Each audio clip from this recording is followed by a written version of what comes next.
My name is Matthew Ravenhook, and this is my first entry in my new video diary. I'm calling Phoenix Rising because it's about my journey to rise from the ashes. It's July 14th, 2015, and I'm on the subject of my new property here.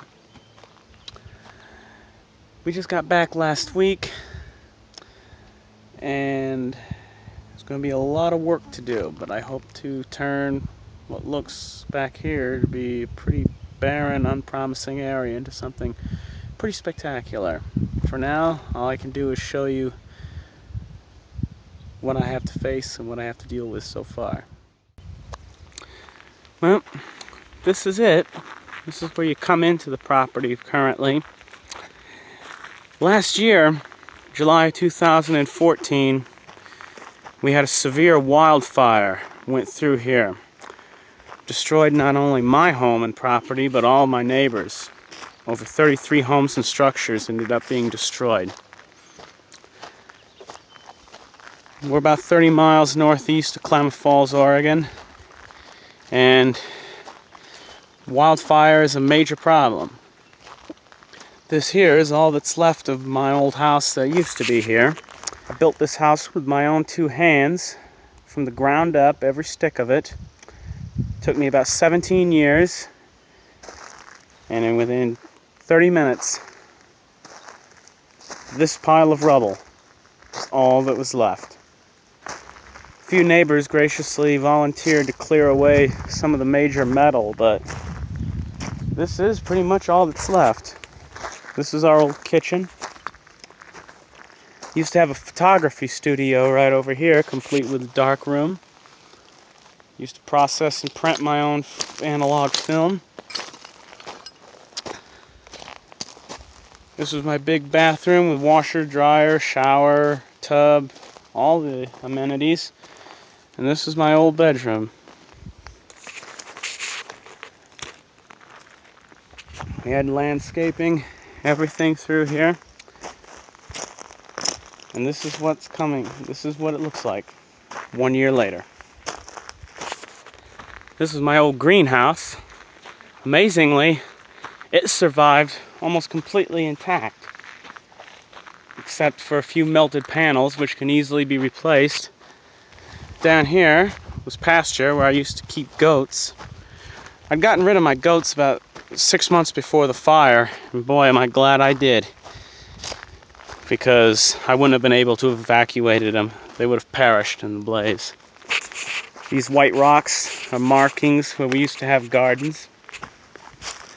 Right now, like I said, we've been here for 7 days, and we've just now started the process of clearing out some of the, I don't call them weeds, it's more accurate to call them pioneer species, because these are the guys that start the repair after any kind of land damage. These here, most likely potassium fixing weeds, fix potassium and minerals that were lost in the soil during the burning. As you can see, most of the weeds that are growing here, and these are not normally what grows in this area, but they're woody, not herbaceous, gathering up charcoal and carbon and binding them to water to create cellulose. First step in repair. But this was all shoulder high just a couple of days ago. Me and my family cleared this all out, all by hand. At the moment, we don't have any power tools yet. Still haven't been able to get our used weed eater running. Got a little bit left to go, maybe a quarter truckload or so. These black poles are what's left of my hay barn. This blue truck here is what I'm currently using as a tractor. Believe it or not, this was standing right next to that house, and it survived almost untouched. Got touched a little bit here, but that's it. Runs terrible, completely unroadworthy, but as a rough and tumble truck, it does run, and it's doing excellent work as a tractor. Another thing that survived untouched was the wellhead. The pump house all around it burned down, but the wellhead itself was untouched. I mean, technically just a tiny bit of melt there, but everything else, this thing melted too, but we never used it anyway. Everything else is untouched, completely operational. All I had to do was splice a new wire on it, put a new control box on. This is my temporary pump house cover here until I can build something permanent. It's actually going to be in our house, but all I had to do was hook up some wire. Runs perfectly, water's running, so we have plenty of fresh water. This is the site in which I'm going to build our new home. You see these orange stakes, these flags and the pink line and things. I've got a basic layout to give more or less an idea of where everything's going to go, all the rooms and everything, so that I can clear and level this area out and eventually start digging and installing the foundations. I'm going to build a rammed earth home, super adobe style construction. I've learned my lesson. I want something that won't burn. That's for sure. This is a view off the low end of my property. As you can see, the forest there, that's where the fire came from. It was a pretty nasty fire. But one of the reasons why I'm keeping this diary is an opportunity to show I intend this time to apply some lessons that I've learned from many years of living up here and implement some changes that I always wanted to do, but I couldn't do because it would have meant destroying my old infrastructure. Well, the fire made that decision for me, so now, in a way, it's a blessing in disguise. I have a clean slate to start with. All these burned trees are going to go. That's my plan. That's on my property. There's about 76 of them. I'm going to drop them all. And what I'm going to do is I'm going to cut them up, cut them apart, and I'm going to bury them under swales to make hugelkultur beds. The rotting wood underneath the ground will act as a sponge and hold water, because even though this is southern Oregon, this is an extremely dry climate. We get less than 16 inches of total precipitation a year. And it's one of the reasons why we're so prone to fire, because in the summertime we don't get hardly any precipitation at all, and this tinder just goes up like a torch the first time a spark hits it. But I'm going to be redesigning my house and my land to become water efficient using principles from permaculture. I'm going to design the land to catch water and to use it efficiently. I'm going to use the steep slope on this western end of my property, which I never did use before, but I'm going to use it to catch water and hold it and keep the land from becoming so dry. And combined with the wood underneath the swales and dams, I'm going to design it to be much more water efficient. That's what these flags are here. I just got through doing this today. This is my first contour line, about 3.5 feet below the ridge, the top highest point of my property. This is going the beginning of a 3.5 foot high dam. That's going to follow along this edge, and the water that flows down from the upper parts of the property, I hope to pool here and collect. It'll either absorb into the ground, or if we get extra, like from a severe winter, it'll actually form a pond. And then above it, I want to install beds on contour, and we can start growing things here. And I intend to use all this to help repair the soil, because this area, you can see here, it's always suffered from severely poor soil. It's a pine forest. In a pine forest, practically nothing grows that's of any value except pine trees and sagebrush and a few scrappy grasses. I hope to reverse that in this land and eventually build this soil up to where it can become productive. And in the process, it'll become safer. This is continuing the contour line. I want to stop my first dam here.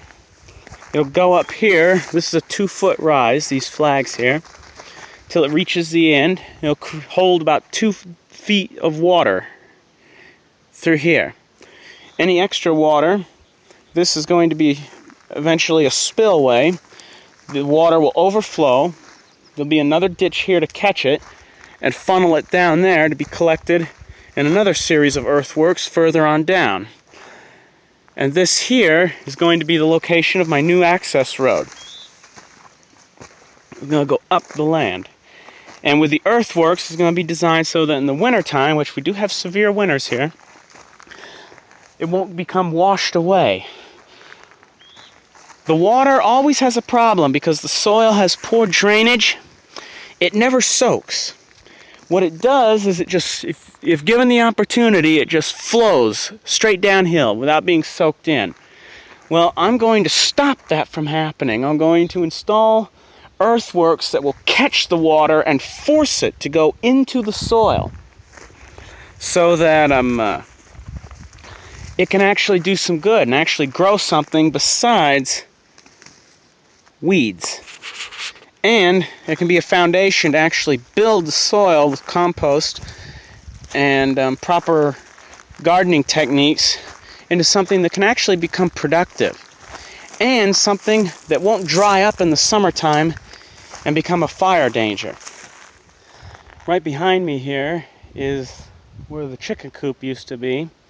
Unfortunately, the chickens didn't make it. Fire came along too fast, got them. Burned everything down to the ground. And it was a nice chicken coop too, really nice. But anyway, I wanted to show you this. This here is my A-frame level that I made just yesterday. And eventually I want to do a video, show people, you viewers watching, how to make one of these, because they're a very handy thing to have. They're a takeoff from an ancient surveying tool, been used for thousands of years in different forms. Our forefathers used them. George Washington probably used an implement very similar to this in a great deal of his early surveying work in the eastern part of the United States. Get a closer look at it. What this one here does, I've designed it so that it does two things. Number one, right here it measures the level. Tells you when the two bottoms of the legs are level. That way you can mark contour lines easily. You can find out level areas and mark contours. The other thing that I designed it to do, with a little calculation, is that it can also measure angles. These are 2-inch increments. It can measure differences in elevation of up to 2.5 feet, which can make it useful for leveling land. You can find high and low spots, find out how high or how low they are, and you can level those off. Or, if you want to plan earthworks or ditches or berms or swales that will go downhill and gather water, if you want to survey depth, you can use this implement to help you find out exactly how much higher or lower the ground is and plan your earthworks and your designs with it. But eventually, pretty soon, I'll show a video on how to design and construct one of these, and to where you can use them on your land also. Just wanted to show you this other part of the level, which is what I designed it to do. It can fold up real nice. It has storage for the crossbar, so that everything is nice and portable and easy to carry. But this is what I used to design those contour lines, which I showed you earlier, and measure the slope.